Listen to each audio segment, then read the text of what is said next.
Okay, while we're on the topic of immigration, this headline caught our eye this week as it's making the rounds online. A Newsweek article titled 75 Democrats Express Gratitude to ICE in Anti-Semitism Vote Amid LA Riots. Okay, kind of a lot going on there in the headline, but let's take a closer look.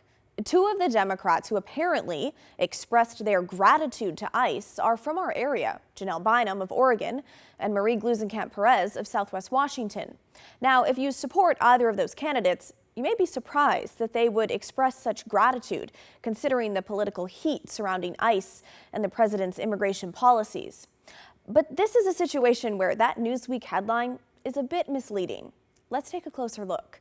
The article talks about a recent vote in the House of Representatives on this resolution here that was introduced by a Republican from Colorado, Resolution 488.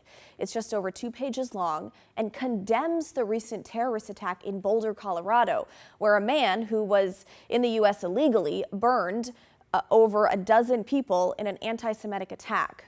The end of the resolution condemns the attack, affirms that communication between state, local, and federal law enforcement is necessary to prevent terrorist attacks. And finally, the last element reads, quote, expresses gratitude to law enforcement officers, including U.S. Immigration and Customs Enforcement personnel, for protecting the homeland.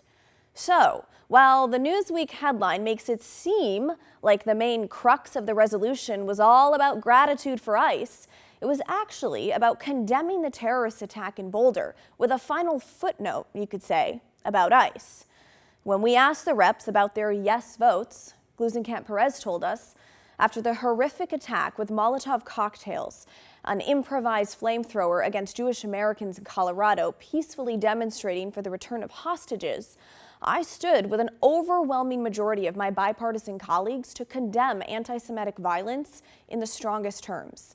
She went on saying, as a member of the House minority, I don't draft the resolutions we vote on, but I also refuse to vilify law enforcement officers who are a core part of taking on violent gangs, exploiting humans, and trafficking fentanyl into our communities. And Rep. Bynum wrote to us saying, what we're seeing in LA and across the country is inhumane, illegal, and un-American. I will always speak out against injustice and stand up for the vulnerable communities I'm proud to represent. The story is back right after this.